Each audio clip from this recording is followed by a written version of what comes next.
CO, everybody. Good morning. How's everybody doing today? Good. Well, my name is Vince Feeling. I've met most of you. Some of you know me. I'm a technical assistant specialist with CCO. I would actually like to introduce the newest member of our organization, if she's here. Yes. Go ahead, Savannah. Let them know who you are. I'm Savannah Smith. I'm going to be the new TA specialist. Right? Nice to meet you guys. So I'm sure you'll get to see me a lot more. So yeah, she's been here for how many weeks? Two? Three. Yeah, three? Almost three, yeah. Not quite broke in yet, but we'll get her there. We'll get her there. Yeah, I'm sure. Well, how's everybody doing? Holidays come and went?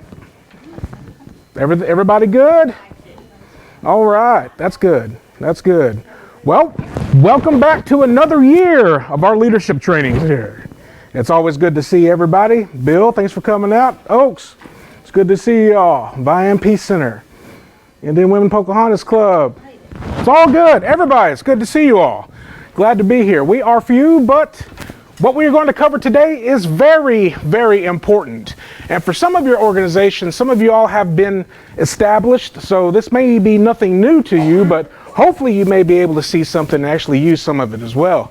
What we're talking about today is just bylaw basics, just very, very basic stuff. And one thing about bylaws, what are bylaws? Just give me some random answers. What are bylaws to anybody? Right? That's right. Anybody else have any other definition of what bylaws are? Exactly. That's exactly what bylaws are. Bylaws are the operating rules of your organization. It's the operating rules that govern your organization. Not just govern your board, but govern your organization as a whole. They're required by the state of Oklahoma. They're not required federally as far as like IRS and stuff like that. They don't really want to see your bylaws. However, there's a few things that they might want to look and see if there's anything in your bylaws, say conflict of interest, stuff like that. But for the most part, federal government does not require an organization to have a bylaws, but the state of Oklahoma does. Bylaws are a living document. What do you think I mean by that? Living document. It's a very broad term, very vague word. Yes, you could change them. Anybody else? Wrote in stone. That's true. Anybody else? Yes. All of those are true. And what I mean by a living document is the main one, it's legal. That's right. It's legal. It's wrote in stone, and it can be changed. It could be adapted. It could be amended if there's provisions in your bylaws to allow that. So it's an actual living document, just like your organizations are actual living organizations. You guys are out there doing work, and sometimes your mission it may change over a period of time. Sometimes your mission from where you first started may change, or it may not, depending on the need that's in your community. But if it does change, your organization changes. And still, you're out there in the community doing good things with your organization. So your organization evolves and it adapts. Your bylaws can do the same as well. They should. They should evolve and adapt. They should reflect your organization's needs. What should be included? And we'll go over most of this in more detail. But one thing that should be included is membership requirements. Membership requirements are one thing that needs to be included in your bylaws. Another thing is your meeting dates, the times of your meetings, and the places. And we'll get to this in a little bit. But whenever it says meeting days, whenever you write it in your bylaws, it's best to use a day, not necessarily a date, a number, a day, like second Tuesday of the month or fourth Saturday of the month. If you use a particular day or a number, your organization is bound by that. And sometimes the dates change, Sometimes you may have to have a board meeting on Sunday, which is fine. But, sometimes a lot of us, do other things on the weekends. But always, use a day, not a date, not a number. That's one rule I guess we could go by that will help everybody out in the long run. Board structure, the structure of your board. Talking about, you have a president or a chairman, you have a vice president, secretary, treasurer. How many board members do you have? What exactly they do. The structure of the board. That's what should be included. Expenditures, how your organization handles its money. Make sure that in the bylaws it states that all the monies taken in should be deposited. And we'll touch on that a little bit later on. And disillusion. Unfortunately, you have to put this in there. I wish everything could, be perfect, but sometimes some organizations just have to dissolve. And you actually have to have that in these bylaws, because if it ever does come about, this would really, really help in resolving conflicts. So not only does it govern the board or govern the organizations, the bylaws are also there to help resolve conflict. And whenever it comes to people, whenever it comes to Cherokees, it's not what will happen as far as conflict. It's just a question of when will it happen. It'll eventually happen. If there's people meeting about something, there is always going to be conflict. He disagrees. Yeah. See. So do we all agree with that? Every time there's always conflict. Who in here lives a perfect life? There's no conflict. Everything's great. There. So that's one thing that should be included in there. Just succession planning, and we're actually going to be getting into that, just basic succession planning in the next training in March. Do you know what day that is, Brad? I believe it's like the 30th. I believe it's the last Tuesday, correct? It's not in our bylaws, but I know it's the last Tuesday. Yeah. 31st, March 31st. So shameless plug, succession planning right here in this room, same time, right here. Come on down. We'll feed you. And amending procedures. That's one thing that you really need to lay out. Be specific about how your bylaws can be amended. That will also help quell conflict. So pretty much, it's a document that helps with conflict. It's a document that helps govern. That's pretty much what it is. That's exactly what it is. And your organizations need it. Your organizations need them and need to go by them. That's how important they are. Do's. Let's talk about some of the do's, some of the things that we should do. If you're a new organization, and I know most of you all have been and established with us and have worked with us, see a few new faces. I'm not sure if you guys have worked with us, but welcome. But anyways, if you're a new organization that's just now getting started, one thing that you want to do whenever you're drafting your bylaws, if you're not sure, get assistance. Ask somebody. Come to us. We can help you. Or if you have friends that, have set up or help set up nonprofit organizations and they may have a little insight, ask them. But get assistance. Don't be afraid to get assistance whenever your organization is drafting your bylaws. Okay. Be basic. Be basic. Whenever you're writing your organization's bylaws, whenever you're drafting them, be basic. Use just regular language. Regular language. Don't use words that everybody has to get dictionaries out for. Just be basic. Be basic and be precise. Say what it means, write what it means.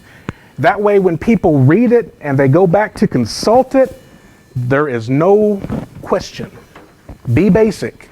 Simple language. Know it. Know it. Show of hands, and it's fine if you don't want to raise your hand. How many people know what's in their bylaws? Everything that's in their bylaws. I've been part of organizations where I never saw the bylaws. I kept on asking for them, and they never really did give them to me. I've been there. It's important to know it, because what's the point of having bylaws if you don't know them? You know? It's not that it's a time wasted thing, but really, what's the point? There y'all go, gentlemen. Thank you, sir. You bet. Know what's in your bylaws. Yes, ma'am. Oh, yeah, absolutely. Anybody else? These are sample bylaws here. This is gonna kind of be the template of what we're going to use today. Yeah, that's fine. And before everybody leaves, make sure that you sign in. We have the sign-in sheet here, so your organization can get your TA credit hours. You bet. All right. Know it. That's the main thing. You have your bylaws. Know them. You don't have to memorize them word for word, but at least know roughly what's in them. Know it. Actually, whenever we talked about board governance was the first time that I was here about this time last year. And we went through the duties that every board member should have. And this is one of the duties, the duty of care. Yeah, getting into kind of a legal definition, but the duty of care. Care about your board. You know, if you're a board member in an organization, it's an important fact. It's an important thing. Care about your organization. So know it. Follow religiously. Religiously in this term could mean consistent and conscientious regularity. Now, you don't necessarily have to look at them as you would every 2 weeks or week of the court report or jailbirds, but look at them, consult them regularly. Regularly. Keep relevant. As I was talking about your organizations, each individual organization a lot of times has to adapt, has to evolve. Make sure that if the organization evolves, if the mission changes, or you're doing something else other than what you started, make sure that is reflected in the bylaws. And just to let everybody know, we still have coffee and food out there for those of you who need it. As far as caffeine goes, I can't get enough. Make available. Now, technically, bylaws are not really a public document. They're not really a public document. But if you were able and allowed people to look at them that asked for them, that's a good thing. I would definitely recommend that. If somebody asked to see your bylaws, let them see it. That would really help your organization's integrity, credibility, because it will make your organization more transparent. You know, if somebody was to come up to somebody and say, "Can I see your bylaws?" and somebody says, "No," what would you think about that organization? Yeah, there's something fishy going on. That's right. That's right. There's something fishy going on. So whenever you make your bylaws available to anybody that wants to see them, there's not that much fishiness or suspicion of fishiness going on. You know, more transparency in the long run will help get more people involved in your organization, will help get donors, more donors, if they see that your organization is transparent. It'll help. Some of the things that we don't want to do, and this is not an exhaustive list by any means. I say policy and procedure. One thing that you don't want to do is treat your bylaws like policies and procedures of your organization. Now, I say this, I'm going to have to, let's see, an example that I have to give would be the Cherokee Constitution. The Cherokee Constitution outlines the government and pretty much the main part of the government. We have the Cherokee Constitution, and then we also have the Cherokee Code. The Code is pretty much the laws of the Cherokee Nation. Now, I'm not going to get into anything legal here, but you have the Constitution, which basically lays out the framework of the Cherokee Nation, and then you have the Code. It's the laws of the Cherokee Nation. So look at it that way. Don't treat it as policies and procedures. Policies and procedures do not need to be in your bylaws. They don't need to be in your bylaws. Keep it simple. You can have policies and procedures, and I very, very much do recommend that you do have policies and procedures in place, but you don't have to include them in your bylaws. Keep your bylaws basic. Tie the hands of future boards. Now, whenever I talk about evolving and amending this document, this is what I'm talking about. Don't make the language in there so rough that these bylaws can never be changed by anybody. Whenever you're drafting it, always include a procedure to be able to change these, because things change. Time changes stuff.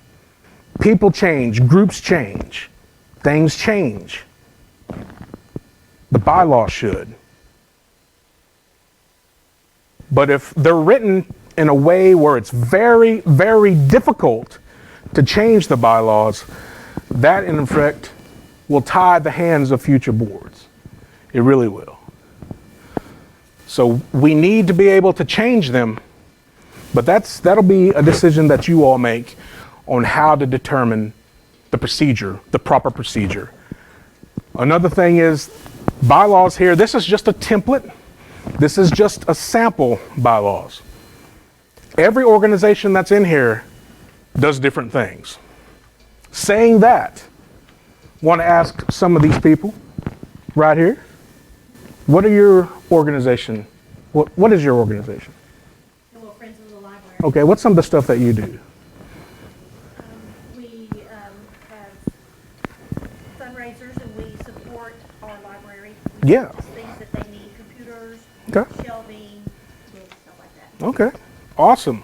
Plus, we raised about $500,000 to build a new children's wing on the Stella Library, Nice. which opened up about 2 years ago now. That's awesome. That's awesome. That's good. That's good. You know, that's what they do. Our new group, Kingdom Community. Tell us a little bit about what you do. This is one of the new groups that we're working with at CCO. So, if you would, gentlemen, just introduce yourself, just briefly, and. I'm Eric Cotton. We are a new community center up in the corner of Inola, which is Gainesville Way in Rogers County, and developing a community development center to be an outreach or incubator to help the nation and to be a part of the community that reaches out with information. And we do a lot of outreach, serving the communities, food outreach, information outreach. We're getting ready to develop we're partnering also with OSU and Rice University to teach the youth in agriculture. Mhm. Awesome. That's great. See, everybody's group is different. One more. Bill, you want to tell us what you do? What your organization does? We have established a food pantry. We also, up until A week ago, we have a Cherokee youth group up there we established. They meet once a week and learn about our culture. Basically, potlucks and that's it. Awesome. See, every organization does something different. Every organization does something different. And sometimes what you're doing now doesn't necessarily mean it's going to be what you're doing in 5, 10 years. Things change. You have to evolve. You have to adapt. So one thing you don't want to do is to write it in there to where the bylaws are very, very difficult to be changed. But at the same time, I say that because you don't want the bylaws to be changed easily either. One thing you don't want to write in there is for the board alone to be able to change the bylaws. It's a community event whenever you're talking about your bylaws. Not just the board, but the whole organization needs to be involved in that process. And that should be in the bylaws as well. Fail to review. You do not want to fail to review. You don't want to create these bylaws, draft these bylaws, and put it in a drawer, never to be seen again. You do not want to do that. You want to review it. I recommend at least once a year. The board gets together, and if there's anything that needs to be changed, we'll get to that here in a little bit, but if there's anything that needs to be changed, it can be brought up then. But at least once a year, look over it because it's a living document. Make sure that it's still alive. Check it. Check it. Okay, we're going to kind of get into the actual document itself. Some of these things are pretty well self-explanatory, and don't worry, I'm not going to read this thing word for word, but we're just going to touch on, just basic stuff. Name, Article 1, and this is just a template. This is just a template. If there's a new organization here and you're just now starting out and you don't have bylaws yet, one thing that I recommend is don't try to reinvent the wheel. Use templates. Check templates. You could use this template. You could check the internet for templates. But one thing that you need to do is you make sure that you tweak the wording and whatever you use so that it reflects your organization. So everything that we talk about here will have to be tweaked here and there to reflect the business of each person's organization. So the name. Let's just say all the names of the group, starting right here. Evening Shade. Boys and Girls Club in Adair County. Tailholt. McIntosh. Indian Women's Pocahontas Club. Mm-hmm. Awesome. Native American Fellowships, Coffee. The Oaks Senior Center in Oaks, Oklahoma. We also represent the Family Support Center. Yeah, these ladies do a lot of work in Oaks. Right here.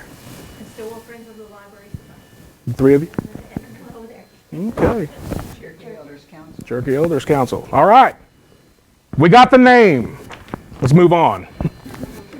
Yeah, as I said, don't try to reinvent the wheel. But the main thing that you have to do in these bylaws is what's the name of the organization? The purpose. This pretty much could be your mission statement. This is pretty much the what and whys of your organization. What your organization does, why your organization does it. This describes in a short paragraph, few sentences, why you started this organization, pretty much. The passion that you had when you first started this, put that down on paper. A couple sentences, not necessarily a long paragraph, but just write about why you started it. That's the purpose. That's your purpose of your organization, and that needs to be in there. Include 501c3 language. Okay, now this is very vague. This is very vague. The IRS doesn't really require any 501c3 language in your document. The state of Oklahoma does, but I'm not a lawyer, and to me it's still vague. After sitting down with the dictionary for hours at a time, just kind of browsing over it, it's still very vague. But if you are a nonprofit organization, if you are a 501c3 organization, it's good to have that language in there. It really is.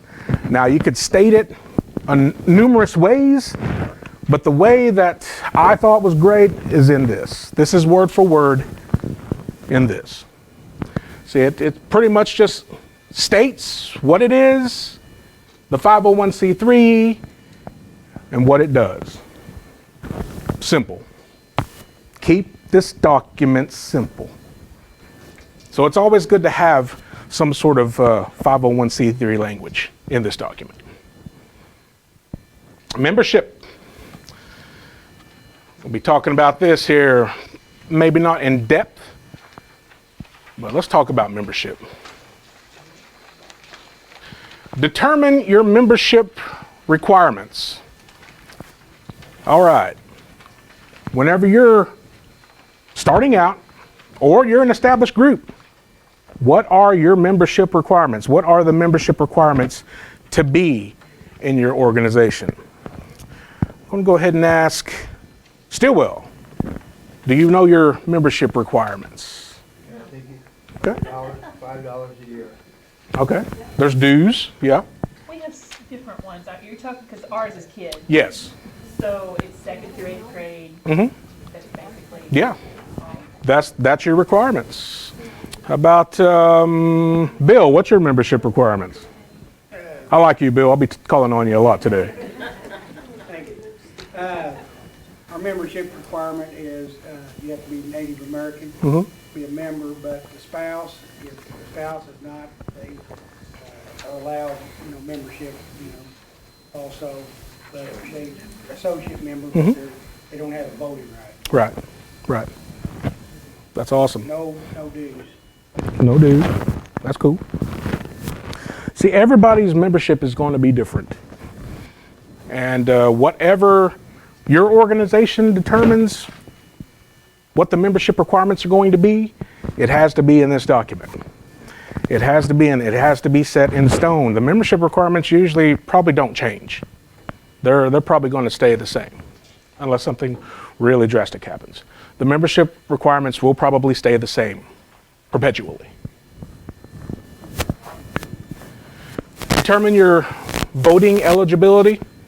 As Bill said,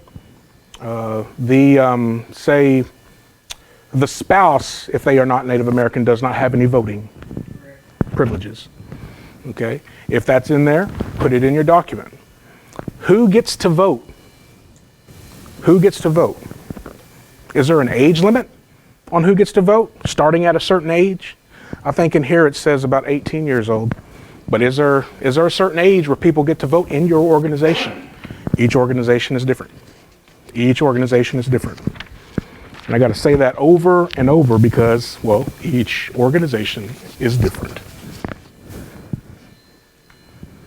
Let's talk about meetings.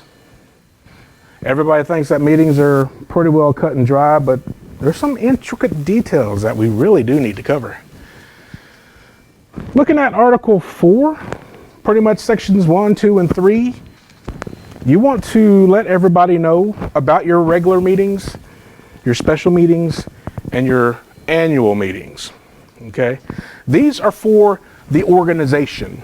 Okay? These are not necessarily board meetings. Now, you could have your board meetings and your organization meetings at the same time. You can do that. But these, in the way this is written, it's pretty much talking about the overall organization. So have everything on there. Have where it is. Have when it's going to be. If it falls on a holiday, what are you going to do? And so on. Yeah. Location. What's the use of having a meeting if people don't know where it's going to be? It has happened. It has happened. I've seen it happen. Yeah, I've seen it happen. Quorum. In order to do business, you have to have a quorum. That needs to be in your bylaws. You need to have what defines a quorum in your organization. Is it a majority of your members? I would hope it would be. A majority of your members? Whatever it is, 2/3 of your members? Whatever it is, it needs to be in your bylaws. It needs to be written in there. Elections. How the board is elected. How are you going to hold your elections? And we'll probably get into this in a little bit later, but that needs to be in there. The procedure needs to be in there. Voting. Who gets to vote? How it's voted. If it's voted by a secret ballot, it's going to be in there. If it's voted by drawn straws, I hope not, but if it is, it's got to be in there. It's got to be written in there. However you all determine how to vote, how the voting is going to be conducted, it's got to be in here. Now let's talk about the board. We were talking about the community organization as a whole in Article 5, but now we're moving on to the board. The Community Organization Board. In order to break up the monotony, I put a picture in there.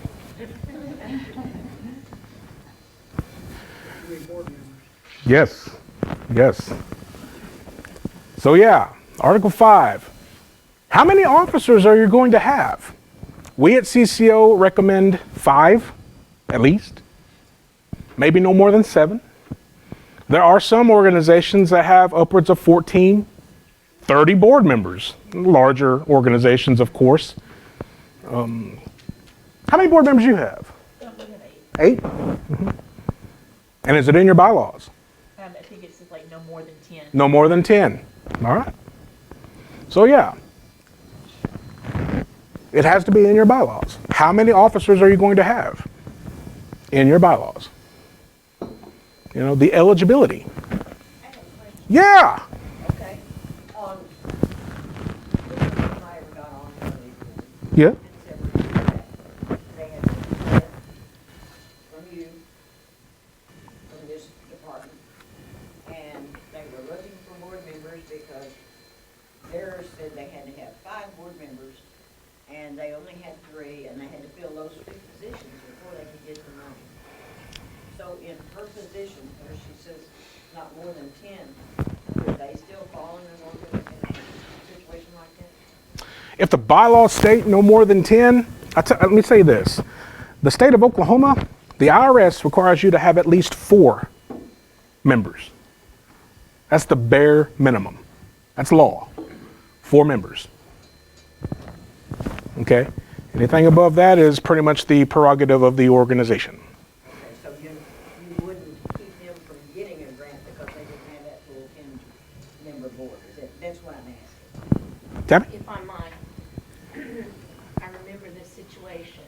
One of the requirements for our department is the majority of the board have to be enrolled Cherokee citizens. I believe in your instance, it fell to where you didn't have the majority Cherokee. So they had to fill the positions. That's just a requirement for Cherokee Nation to get funding, is that the majority of your board have to be enrolled Cherokee citizens. I didn't remember. I think several that years was- ago. That's how I ended up on the board. Can the officers be included as the number in the board? Yes. Yes, they are. When I say board, I mean collectively. Yeah, your president, vice president, and so on. Board members. Yeah, your executive board, I guess I should have said. But yeah, has to be 4. But for our grants, CCO's grants, yes, of course, you have to have 51% or more, you know. But you would need an additional, quote, neutral members from the community, whatever. You would need at least 3, I mean, logically, that would offset your officers. I mean, I'm just saying theoretically, you'd need at least 2 to 3 that would. Yeah, yeah. And of course, those could be anybody in your community that are eligible. Yeah, You know, are they eligible? That goes back to the eligibility. You got to make sure that whoever you're putting on the board or whoever you're thinking about putting on the board is eligible. Right. Yeah. We have 51%. Mhm. Everybody that's a board member that made an amendment or a change in their bylaws has to be fairly recognized Mhm. in the tribe. In other words, we could have 51% Cherokees, and then we have the others being Osage or Shawnee or Delaware. Mhm. Like that. Yeah. Anyway, that's the way we did it. And if there's anybody out there that's watching this somewhere else, now keep in mind that 50% Native American, 50% Cherokee is just for our grants that we give out. Okay? That requirement does not have to be in there if you are starting out, if you do not look to getting our grants. Okay? You don't actually have to have that in there. But in order to get our money, our grants, our help, yes, it has to be in there. 51%. That's just the way it is. Right. Yes. 51% Cherokee. You can have other tribes on there, but yeah, it has to be 51% Cherokee. Are there going to be term limits? What's the term of the people that you're voting in? You know, some people are kind of iffy on this, but well, think about it. Your organization, if it doesn't adapt, if it doesn't evolve, it could very well hurt the organization. It really could. You know, that's a reflection of the leadership of the organization. You know, are there going to be term limits? Should there be term limits? That's something that every organization should think about. I am actually for some sort of term limit. I actually think that whenever a new organization starts out, they should elect possibly 3 officers, decide who the officers are going to be, and then those people decide who the others are going to be. Okay, if I was to start an organization, I would actually write this down. But what I'm saying is, it's better to have staggered elections. So one year, you're voting in, say, 3 people. The next year, those 3 people stay, and you're voting in 2 more people, or 4 more people. And then the next year, it just comes up, it just goes. Staggered elections.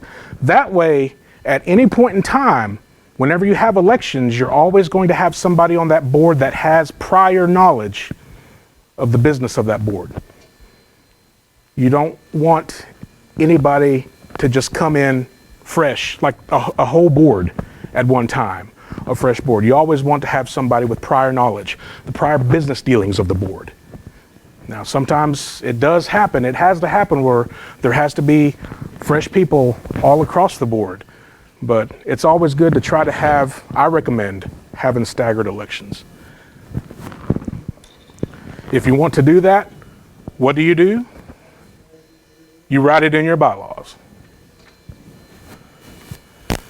Resignation, what do you do if a person resigns? If a person on your executive board resigns, what's the process of filling their seat? Sometimes if people resign, you don't have a quorum. You don't have a quorum, you can't do business if a quorum is determined in your bylaws, and it very well should be. So I'll have to ask, what are some of the processes if somebody resigns on your board? Does anybody know? In your all specific board, those of you who have worked with us a few years, if somebody on your board resigns, what's the process to fill it? With us, it depends on how far away it was where their limit was. Yeah. Next election. Next election. Mm-hmm. Otherwise, if it's, I think it's within a 3-month period, the president can ask somebody to be on the board, but then it also has to go to a vote of the board members to carry out that term. Okay. They're appointed, in other words. Yes. Yeah. Anybody else? Do you all know your procedures? Same? Mm-hmm. And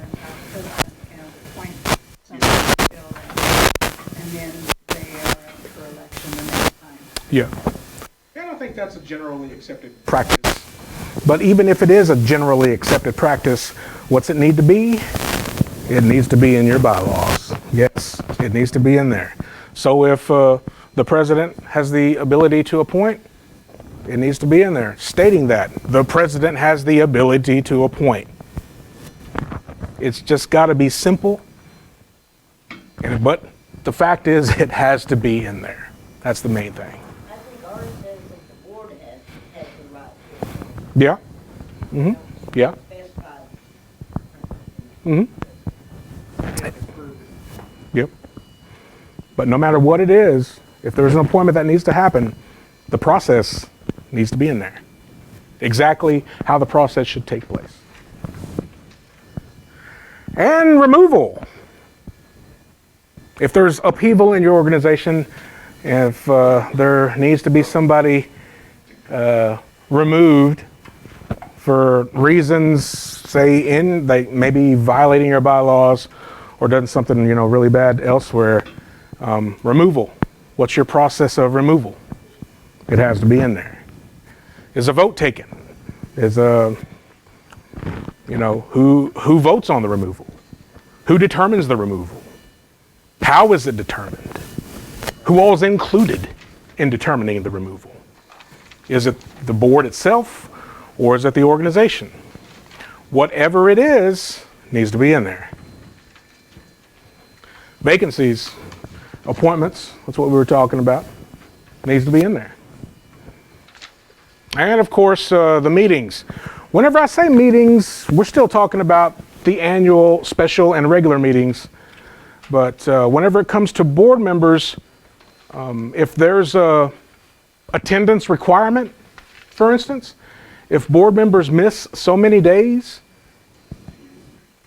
some people have in their bylaws that if they miss maybe 3, maybe 4 meetings, if they meet monthly, I mean, that's 25% of the meetings that they hadn't attended. They are automatically removed. I've read some bylaws that actually say that. Some are more lenient if they miss 51% of the meetings or 50% of the meetings. It's just whatever is in the bylaws.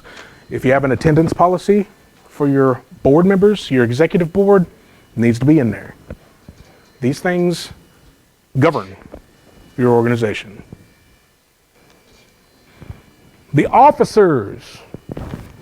Some of this is going to be a little redundant because you want to cover everything, and in order to cover everything, sometimes you have to repeat small things in the different articles. So if it seems like we're just talking about the same thing over and over, yeah, we probably are, but we're doing that for a reason. We're saying that because we need to bring this point up and so on. So that's just, studying this and researching this, I was reading it and I was thinking, man, didn't I just read this in Article 3? Didn't I just read this in Article 4? And I did read it. My eyes weren't playing tricks on me, but there was a reason. Let's talk about the officers, the board members, the officers. How many are you going to have? Say, yours was no more than 10. How many do you have, Bill? 7. Let's see. Vianne, how many do you have? 5. Oaks, how many do you have? 5. Yeah. Whatever the numeration is, the number of your officers, how many officers you're going to have, needs to be in here. Needs to be in here. The procedure. Yes, sir. Absolutely. There's a car out front with its lights on. They're not sure if it's in here, but it's red Ford. And they think it says barbecue judges on the back of it. Thanks, barbecue back. Yeah. There's a brisket in the back seat. Yeah. So we have determined the number of officers that we're going to have and procedure. What each officer should do, pretty much the duties of each officer as well. That's important to have in the bylaws. Each officer's duties. That way the president knows what they're supposed to be doing. The secretary knows what they're supposed to be doing. and the board members know what they're supposed to be doing. If they don't, they can always look at the bylaws. And if you have a new board member, a fresh board member coming on and they've never been a part of the board, it's always good to give them a copy of your updated bylaws. That way they could read it and they actually know what they are supposed to be doing. Now, this is a check on your organization.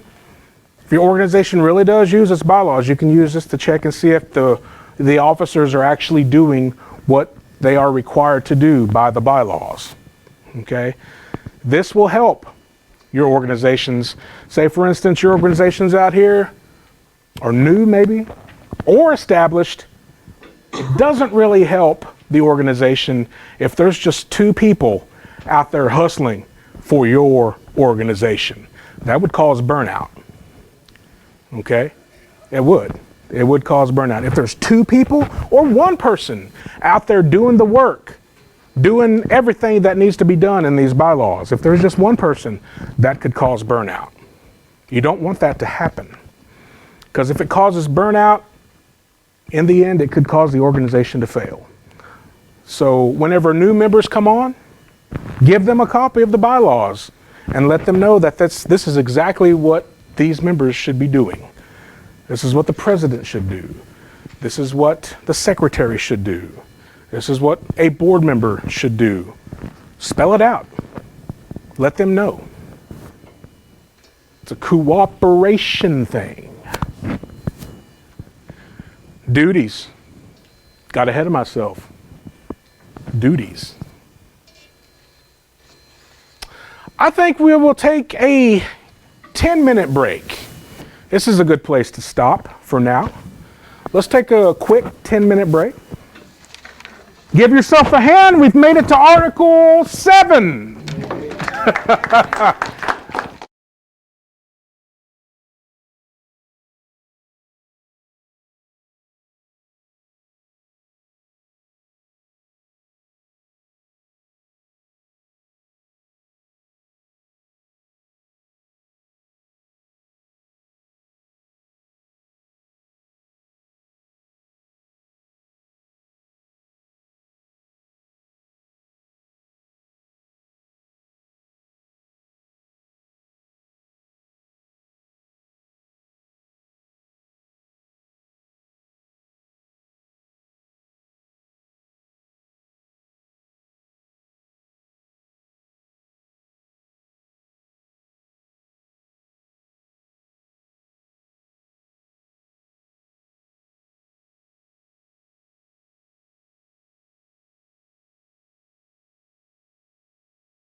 but the Director of Community and Cultural Outreach, Mr. Kevin Stretch. I'm just, I just, everybody that's been around CCO for the last 7 years has seen me in different capacities, and so my job's easy because we have great employees, and so we're going to continue on. If you guys have any questions or you want to email me or call me, feel free to do that. We Cherokee Nation and Chief Hoskin has some new initiatives, especially for the community buildings, to try to upgrade them and make them environmentally friendly and, as well. And some at-large initiatives too. So we're doing a lot of the same great things and a lot of new great things. So if you need anything, just give us a holler, okay? All right, what don't? Any questions right now? What don't? ooh. Thank you, Kevin. Give him a hand, ladies and gentlemen. Kevin Stretch, the new Director of CCO. Make sure that I am unmuted. Well, how have you liked the training thus far? I hope we've learned a few things. These may seem mundane and just, over and over, and you may be like, oh my God, but these are important. These are important. The bylaws are very important. I cannot stress how important the bylaws are. Now, whenever you guys incorporate into an organization, whether it be a corporation or LLC or incorporated, whenever you do that, it kind of puts an imaginary line between you and liability. Now, I say that loosely, and once again, I'm not a lawyer by any means, but whenever you incorporate, say for instance, an LLC or something, it kind of puts an imaginary line between you and the people that want to get something or sue your organization. If something happens to where an organization gets sued, there's that imaginary line right there that protects the officers. Now, that line is a pretty strong line, but it can get crossed. Say, for instance, if somebody was to know and they have proof that you are not going by your bylaws and they are trying to sue you, they could take their proof that you're not going by your bylaws, and then they could have a judge to what they call pierce the veil. And if that veil gets pierced, if that imaginary line gets erased, then not only can they go after the organization's assets, but they can go after each individual board member and their assets. Now, I'm not a lawyer to say that many times. I'm not a lawyer, but that's the way that I understand it.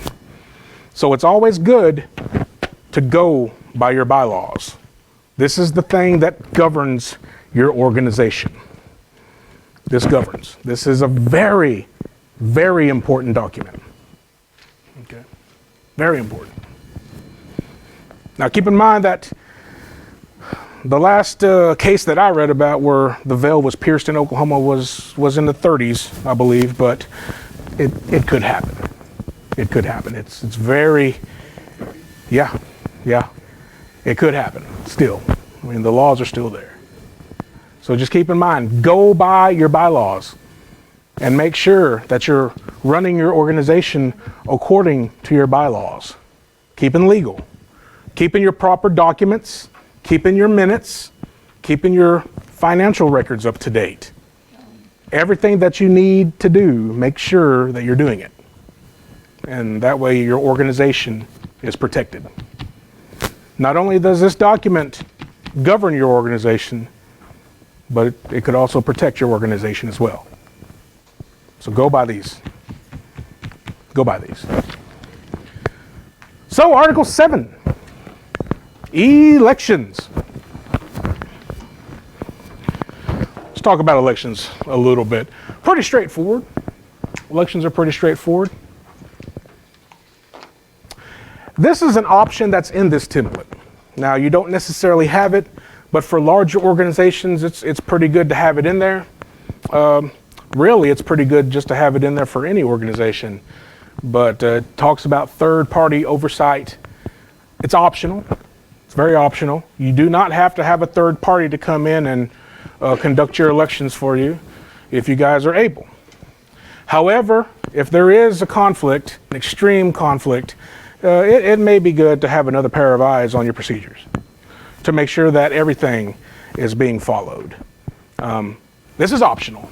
You do not have to have it in there, but I strongly recommend that it'll be in there if and when it ever needs to happen. And I hope not. I hope we all get along enough that it won't have to happen. But it should be in there. Optional. Once again, optional. The frequency. How often are your elections going to be held? Are they going to be held every 2 years? Are they going to be held every year? That needs to be in there. How long are your elections? How long is the terms going to be?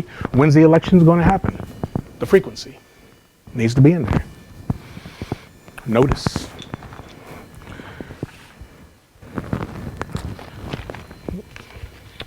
Say, for instance, it says sufficient notice shall be provided to the voting members. Now, who has the right to vote in your organization? Well, that goes back to the articles of eligibility. You know, your voting members, who can vote. You know, notice at least 30. It says at least 30 days right here, and that's a good number. That's a good number. But everything is up to your organization. Yes. We actually have a document that we have them fill out whether they want to become a member or not. Yep.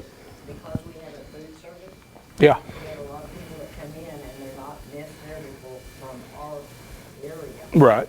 Right. And so they actually have to go through and fill that out if they want to be a member of the organization. Yeah. And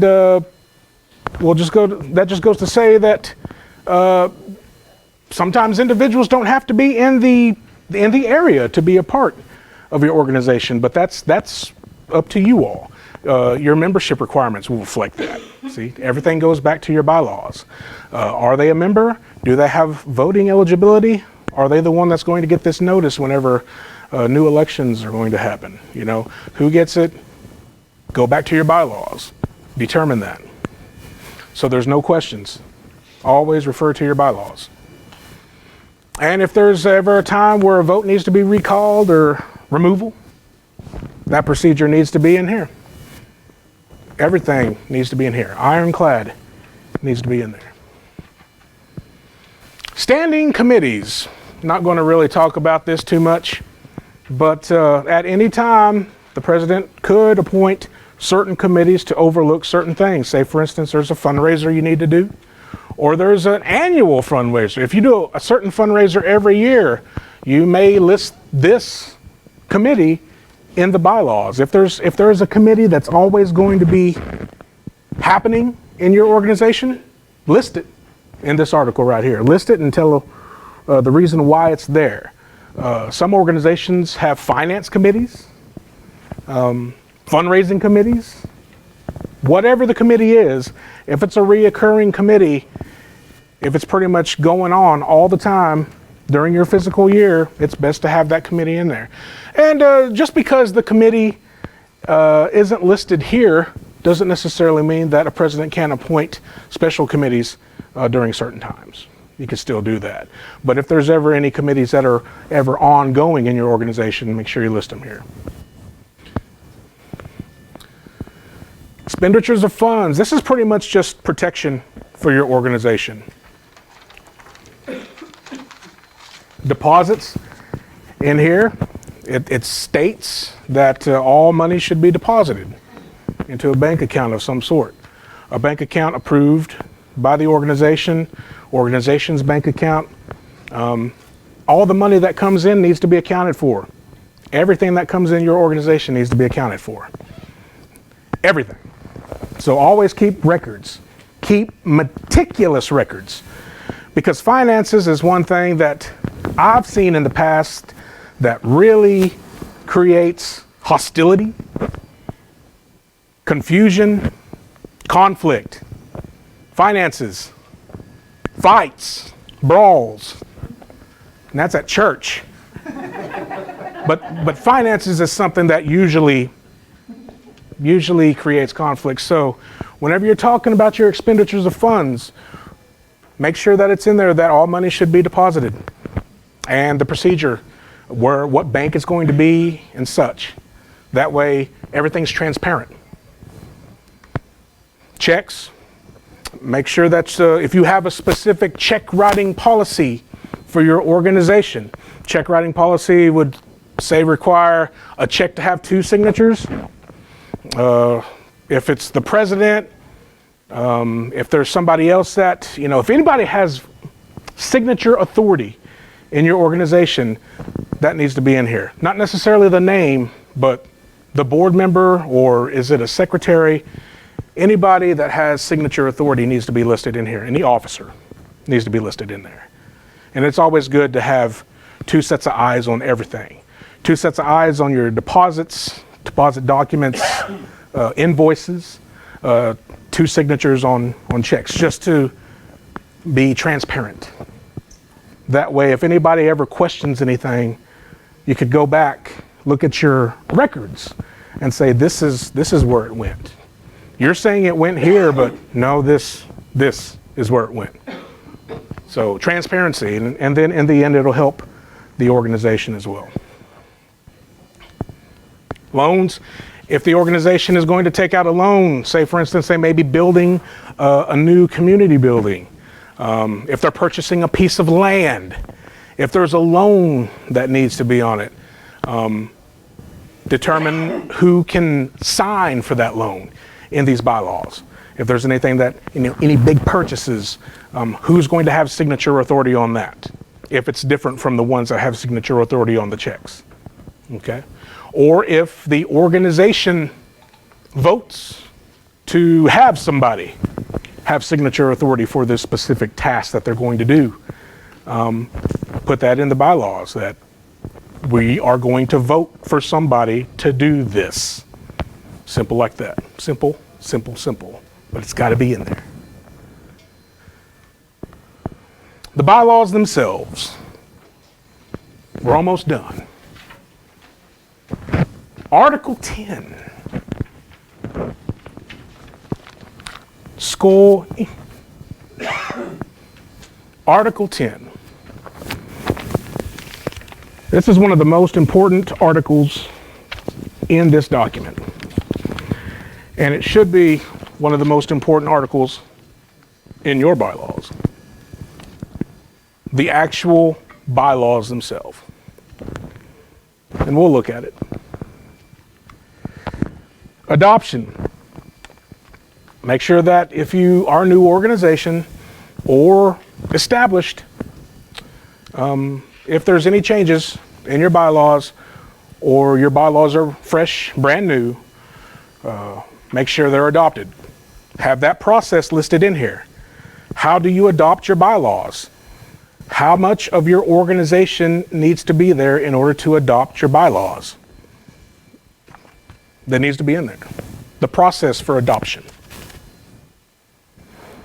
And make sure that you look at them periodically, religiously. Make sure that you look at them. Make sure that it's still relevant to what you're trying to do as an organization. Things change. People change. Boards change. The environment that our organizations are in changes. Make sure. Look at them. At least once a year. At least once a year. I know Boys and Girls Club, they look at them once a year. They review them once a year. If you want to have a meeting to review these once a year, put it in your bylaws. Special meeting, call it, but at least once a year, look at these. Make sure it's relevant. Make sure everything that you need is in there. Amendments. Make sure that they can be amended. And if you ever want to amend bylaws, make sure that policy is in there as to how they will be amended. How many members? This I would include members, the whole organization, not just board members, but the whole organization needs to be a part whenever you're amending your bylaws. That's just like the Cherokee Nation. Whenever the Cherokee Nation amends the Constitution, and it's been a long time since we have, it goes to a vote of the people. It does.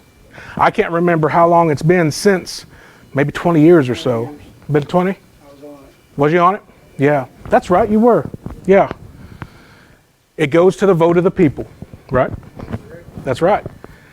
This is pretty much your constitution of your organization, your bylaws. If you want to change them, that's great. If you have to change them, change them. But make sure that you have that policy and procedure in place. And make sure that you give the people a chance to vote on it. Don't write in there that the board has the sole ability to change bylaws. You don't want that. You need to include the organizations. Your voting members of your organization. I think my cough is wearing off. The voting members of your organization. Conflict resolution. Now in here, it mentions Robert's Rules of Order. If there's ever a conflict that can't be solved or can't be resolved whenever it comes to a meeting, it says that Robert's Rules of Order pretty much will be used. You can leave that in there. You don't necessarily have to use Robert's Rules of Order.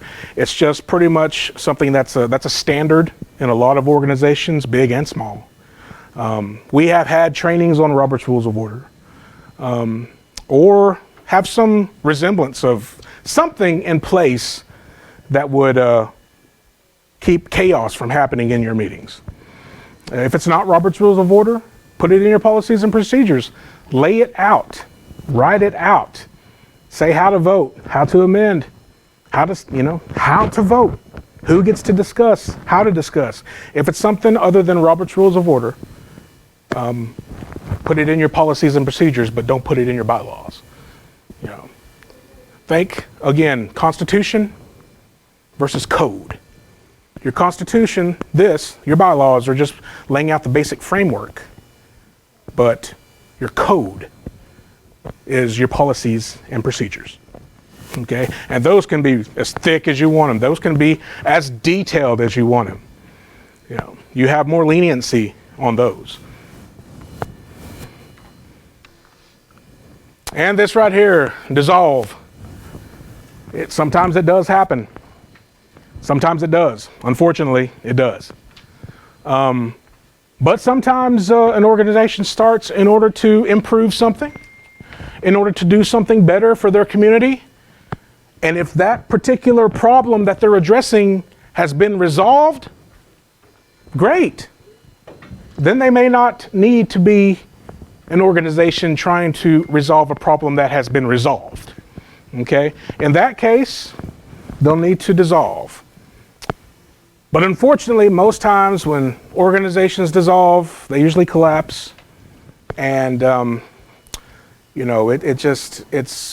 it's sad whenever, communities lose some of these organizations, because a lot of times these communities, the organizations are all that they have helping them. The only positive that's in there. Hopefully, none of that happens. Question on that. Yeah. So it didn't happen to us, but there was an organization in our community that had to do this. Right. In this, does it state like where your items go? Because Yes. I was told that you have to give your property to another 501. That's right. Yeah, it is stated in there. Okay. Yeah. If and when you have to dissolve, hopefully not. I stress that. But if it ever does have to happen, yes, any assets that the organization has, you can't keep. You can't divvy up among the members. Can't do that. It has to go to another nonprofit organization, a 501c3 organization. What if they don't? What if they don't? Yeah, so we received most of their stuff, but there was computers missing, there was other stuff missing. Those are legal ramifications that I Okay. really would. organization, maybe like hers, that was in the same area, we've had a situation like that. Yeah. Can they Yeah. say, we would like to absorb your, Yeah. In Yeah. our case, they owed us money, and so Mhm. we said, you know, we're another 501c3, you owe us all this money, so therefore we should be the first ones that you choose. Right. And if, say, for instance, you're working hand in hand with another organization, you could, have a mutual agreement. Have like a compact. Hey, if this happens, got your back, right here. Like little kids. I didn't want to turn my back on them. But if you're working closely with an organization, if there's a mutual agreement, yeah, that could happen that way. But if not, all the assets that the organization has, if you are to dissolve, needs to go to another 501c3. Yes, ma'am. Are there like forms that you have to file with the state and with IRS? I'm sure there are, because whenever you're talking about assets, the land, the building, everything that the organization has. 501c3, I would think there'd have to be some kind of accounting that you would have to give. Yes, there is. That's beyond me and, this today, but yes, there is accountability. Because if there wasn't, the organization could, try to keep everything, just kind of divvy it up, And the fact that there were missing items, I would think that would be some, depending on the value. Yeah. But yeah, those are all, yes, you all are correct. Those all have to be, there has to be accountability. But everything that the organization owns, if you guys were to quit, has to go to another 501c3. Can't keep it for your personal use. Has to go to another 501c3. Adoption. I think we've made it. I think we have made it through this. If everybody's in agreement, and adoption is pretty much just saying when and if they were adopted, if and when they were ratified, list the signatures, keep the original document, keep copies. And another thing too, whenever you're amending, it's good to have a procedure in place. Now, whenever you're talking about your regular meetings, your special meetings, there are notices for that. Say, for instance, all your regular meetings, your notices by law in the state of Oklahoma have to be filed with the county clerk every year by December 15th. Those are your regular meeting notices. Your special meeting notices, I believe it's 48 hours. If there's a special meeting that needs to be called, 48 hours. Okay, now if you are amending your bylaws, I would strongly recommend this. Send out a notice or give notice to all voting members of the organization at least 14 days. Now, this is just a recommendation. This isn't really law. I would strongly recommend this. And I would also recommend that you post. Say, everybody has to post their agenda on where their meeting is going to be. It has to be seen. And if you're doing something like changing these bylaws, I would also post a copy of the proposed changes along by the agenda that's posted. Just so people have access to it, just so they could read it. Because this is a big thing. This is huge. It really is. This is the document that governs your organization. So I would say at least 14 days and post it with the agenda, just so everybody has access and they know what they're going to be voting on. That's just my recommendation. And I believe that would create even more transparency in your group. I really do. When you amend these. Yes. You have to submit these to Oklahoma. Yes. Yes, you do. I'm not really familiar with that process per se, but yeah, anytime that these are adopted, amended, changed, yes, I do believe that they have to be sent to the Secretary of State. I don't know the exact process on that, but they just want a copy of it. Okay, I think that is it. What did you tell me again, what did you say about the regular meeting notice that has to be filed with? The regular meetings. Every organization has regular meetings. If they have regular meetings, if they're their monthly meeting or they meet quarterly every year, those have to be filed with the county clerk of your county by December 15th of every year. Pretty much it's the such and such organization will meet on these days at this time at this place. Very basic, list the days, location, place, and those have to be filed every year with the county clerk. So the county clerk would help you out on that, but yes, they have to be filed. That's law. That's law. In our county, they post them on the outside of the courthouse. Yeah. They're posted there every December. And when you do the grants, in the part of the grant, there's a place you have to file. I mean, Yeah. For the grants, we do require that. it's a requirement. Yeah, that is one thing for our grants, we do require that. So I am Vince Feeling. I am a technical assistant specialist. I have cards, but all that information is right there. Is there any questions? I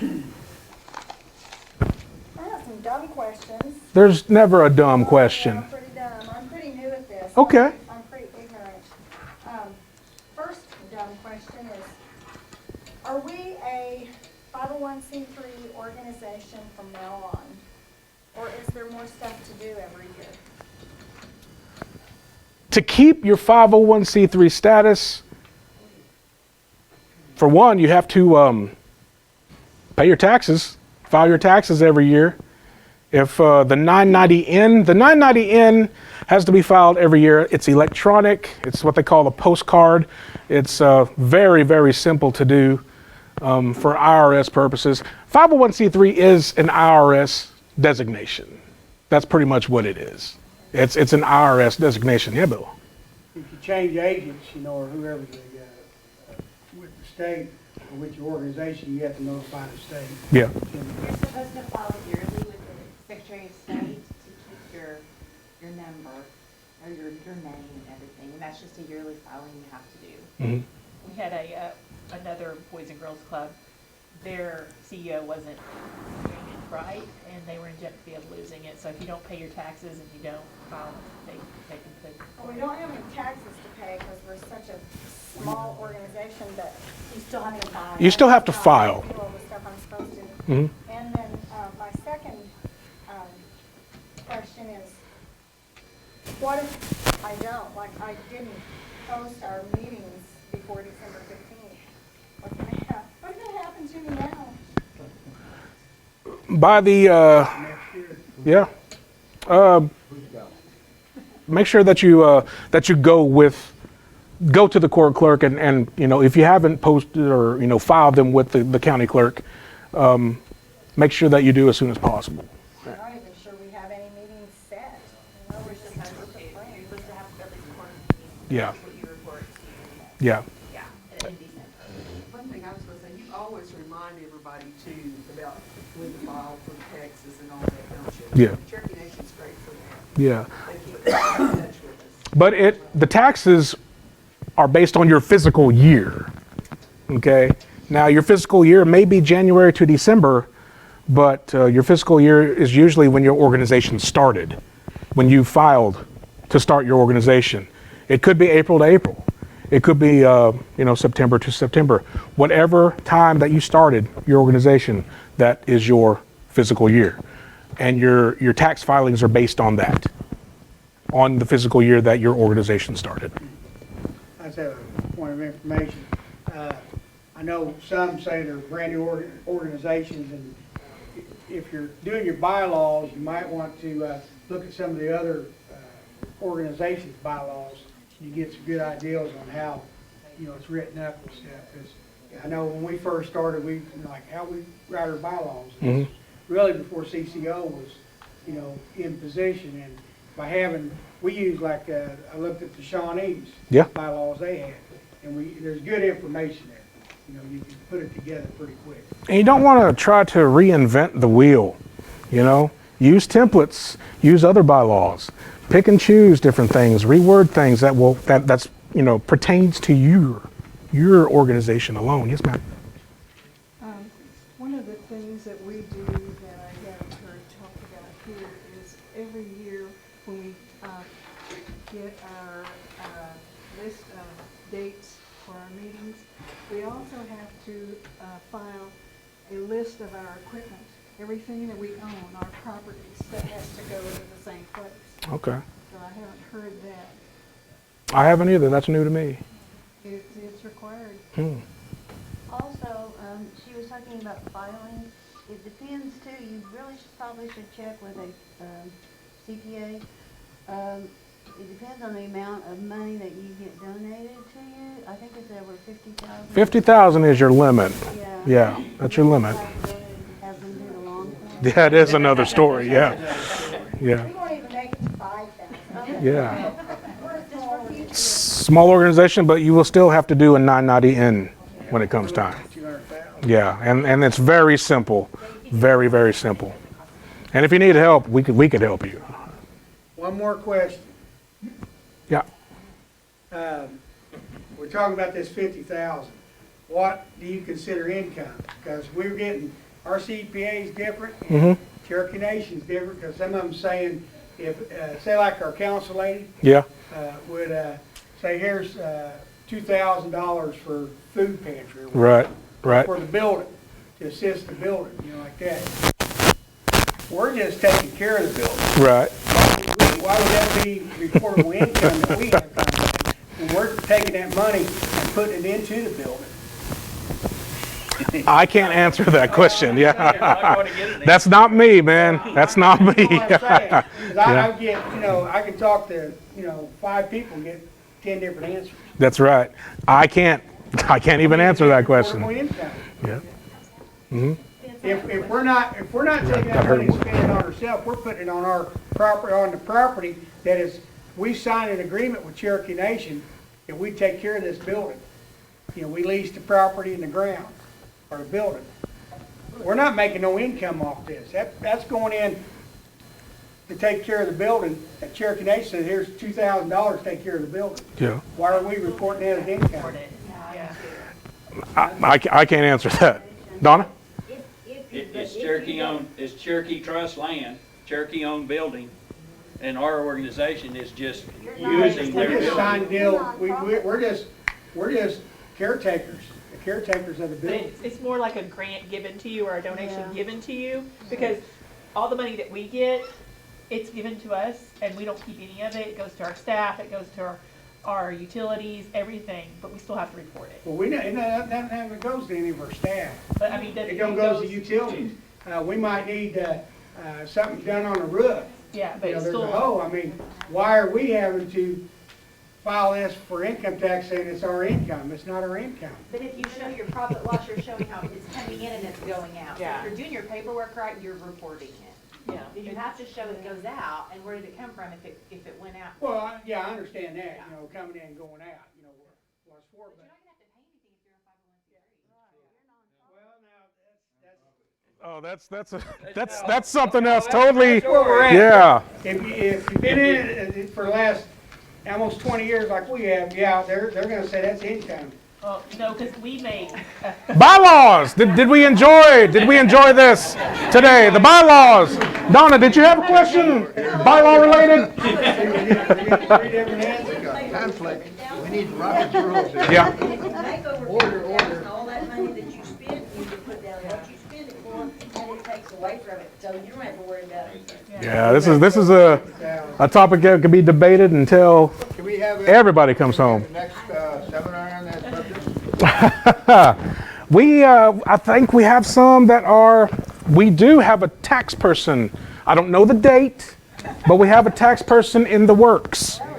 I don't know. I don't know if it's going to be during our conference. I don't know if it's going to be a Saturday training. Do we have the tax person in the works, Brad? Do we know? Conference. Conference.